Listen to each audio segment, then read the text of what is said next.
सद्गुरु माता सुदीक्षा जी के विचार को डेली सुनने के लिए हमारे चैनल को सब्सक्राइब करें और इस वीडियो को लाइक करें। धन्य निरंकार जी। हे निर्गुण निरंकार, तू करता है जगत का, तू सबका आधार।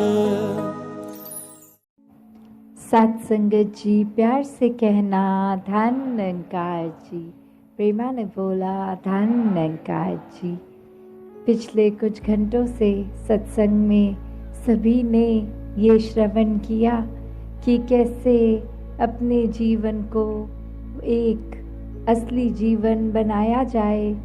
ये छोटी मोटी बातें, ये आपसी मनमुटाव, ये नज़र जो भेदभाव दिखती है, ये ऐसी दृष्टि से खुद को मुक्त किया जाए, एक दूसरे से सिर्फ प्यार का रिश्ता बनाया जाए, एक दूसरे में परमात्मा के दर्शन किए जाएं। और ऐसा ही संदेश भक्तों ने युगों युगों से दिया है कि इस संसार में आकर अपने जीवन को सुहेला कर लो, ये जीवन में इस परमात्मा की प्राप्ति कर लो, ये ब्रह्म ज्ञान द्वारा अपनी असली पहचान कर लो।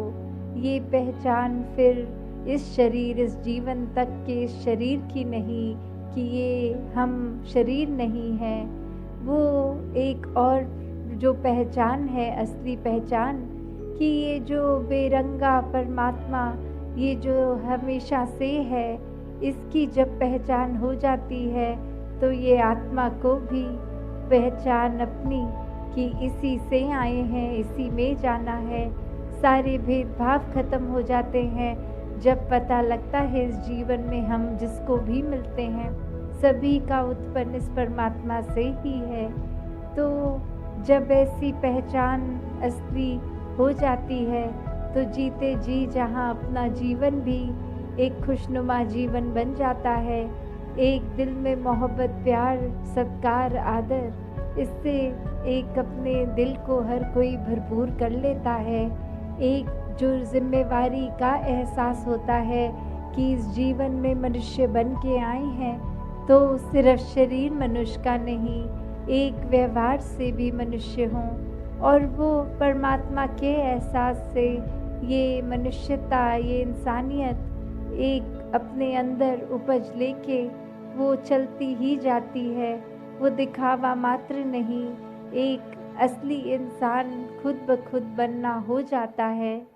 तो जहाँ अभी बात भी हुई कि ये सच और झूठ, कि ये सच फिर हमेशा के लिए रहने वाला सच है, ये परमात्मा हमेशा से था, हमेशा रहेगा, तो ये सच्चाई ही असली सच्चाई है, क्योंकि ये परिस्थिति और समय के साथ बदलता नहीं है, अपनी जगह पे कायम दायम स्थिर है, कण कण में है। और यही फिर यूनिवर्सल ट्रूथ फिर हर जगह है।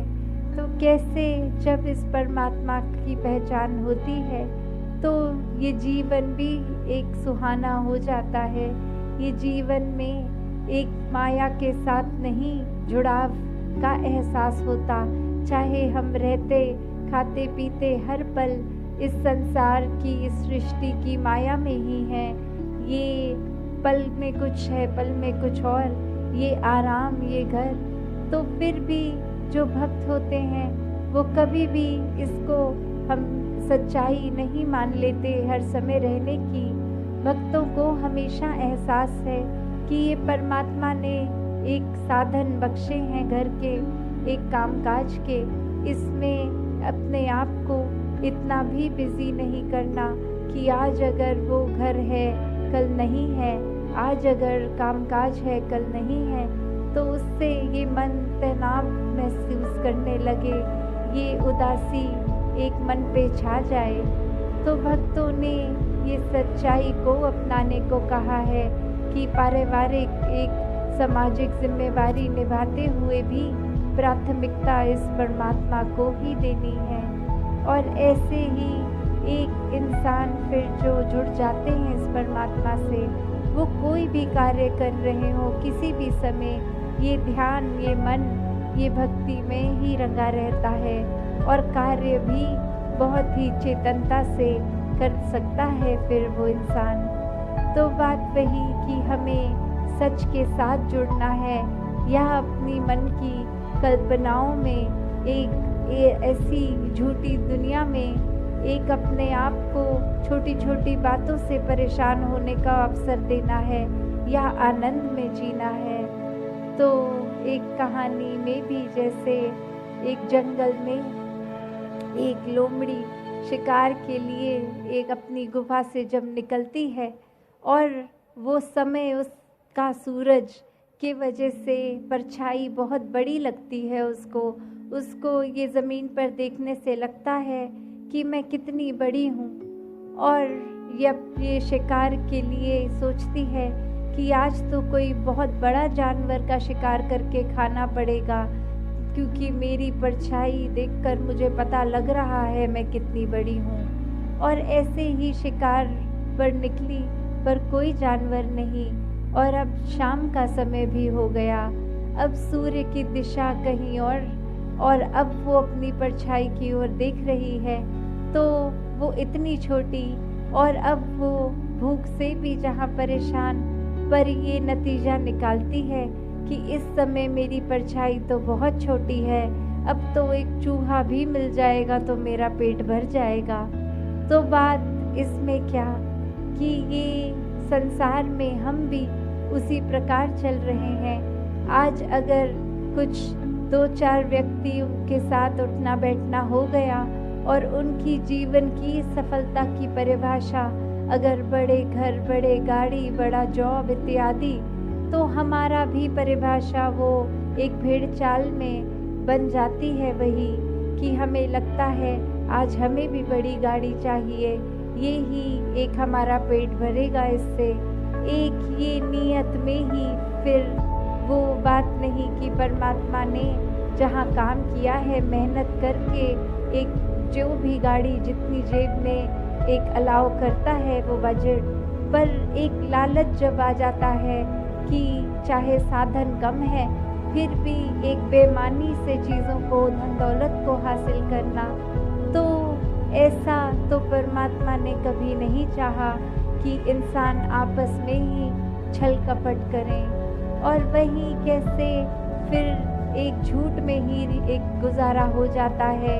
एक ये बात नहीं इंसान के ख्याल में आती कि ये कोई भी चीज़ हमेशा के लिए साथ नहीं रहने वाली। आज जो चीज़ नहीं है उसका बहुत ध्यान रखता है इंसान, कल वही पुरानी हो जाती है तो उसके प्रति लापरवाही, तो उसी से अंदाज़ा लग जाता है कि ये हर समय नहीं वस्तु काम आने वाली, ये अपनी इम्पोर्टेंस उसकी हर समय की नहीं बनती। तो कैसे हर समय जो इम्पोर्टेंट है वो ये परमात्मा है।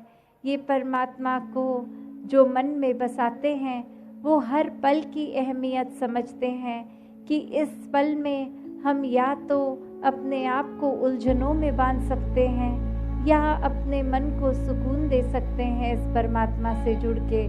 तो बात वही, जिनको इस परमात्मा के प्रति प्यार हो जाता है वो फिर स्वयं अपना जीवन एक सुधार के रास्ते पे ले चलते हैं।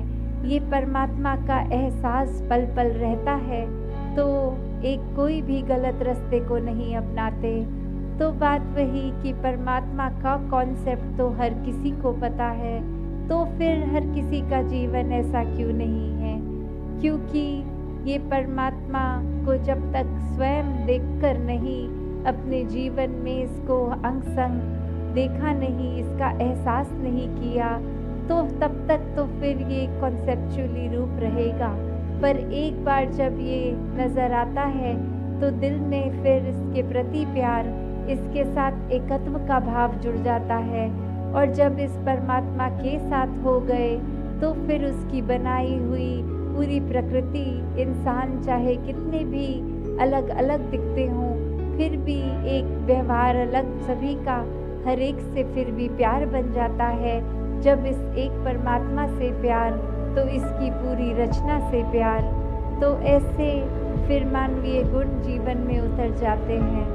तो हर एक जहाँ अपने जीवन में प्राथमिकता इस परमात्मा को ही देता जाए, तभी ये सत्संग, सिमरन और सेवा का महत्व कि हम दुनिया में पूरा दिन अगर कहीं भी हैं, कैसा भी प्रभाव ले रहे हैं, तो सत्संग आके फिर संतों की बातों को श्रवण करने का अवसर मिलता है। फिर अपने आप को वो सेल्फ करेक्शन मोड पे हम डाल सकते हैं, खुद का सुधार कर सकते हैं। मन में इस परमात्मा के प्रति ये सुमिरन भाव, एक अपने दिल का नाता इस परमात्मा से जोड़कर, एक सेवा भाव भी फिर एक वाहवाह लेने के लिए नहीं, एक मन को समर्पित करके पूरी ह्यूमैनिटी के लिए वो भाव होता है, तो अहंकार भी खत्म हो जाता है और बस प्यार ही प्यार रह जाता है। तो ये भाव हर समय भक्तों के होते हैं। ऐसा जीवन हर कोई जिया जा सकता है। तो अंत में बस दासी, जहाँ सबने वो जन्मदिन की भी देश विदेश से मुबारकबाद आई, तो हर एक को दासी जहाँ धन्यवाद भी दिल से, वहीं ये अरदास कि दातार कृपा करे कि ये शरीर से जितनी सेवा लेनी है दासी, पूरी एक तन्मयता से आप सबकी सेवा करती चली जाए। साथ संगत जी, धन निरंकार जी। बोल सतगुरु माता सुदीक्षा सविंदर हरदेव जी महाराज जी की जय। सतगुरु के प्यारे प्यार से कहना जी, धन निरंकार जी। सत्संगत प्रभु दातार निरंकार का जिसने ध्यान कर लिया है, सुमिरन किया है, उसे ठंडक और सुख मिले हैं, उसके सभी संताप समाप्त हुए हैं, फिर जीवन आनंदमय हो जाता है। सत्संगत जी, महात्माओं ने तभी कहा है, भजो गोविंद भूल मत जाओ, मानुष काय यही लाओ। इस गोविंद को भूलना नहीं, क्योंकि इसको भजने के लिए, इसके साथ नाता जोड़ने के लिए ही दातार ने यह मानव का जन्म दिया है, यह मानस देही प्राप्त हुई है। सत्संगत जी, तो प्रभु को कभी भी मन से बिसराना नहीं, सत्संग जी भूलना नहीं चाहिए, इसको कभी मन से भूलाना नहीं है। इसकी याद जिसको बनी रहती है सत्संगत जी, उसकी तुध चित आवे, महा आनंदा की स्थिति हो जाती है। यानी हे दातार, अगर तेरा ध्यान मन में लगा रहता है तो हमेशा ऐसा महान आनंद प्राप्त होता है, ऐसा महान सुख प्राप्त होता है कि दुनिया भर की वस्तुएं पदार्थ मिल जाए पर भी वैसा सुख नहीं मिलता। सत्संग जी, प्यार से कहना जी, धन निरंकार जी। ज्ञानदीप निरंकारी यूट्यूब चैनल में आपका स्वागत है। दास आप सभी महापुरुषों के पावन पवित्र चरणों में धन निरंकार।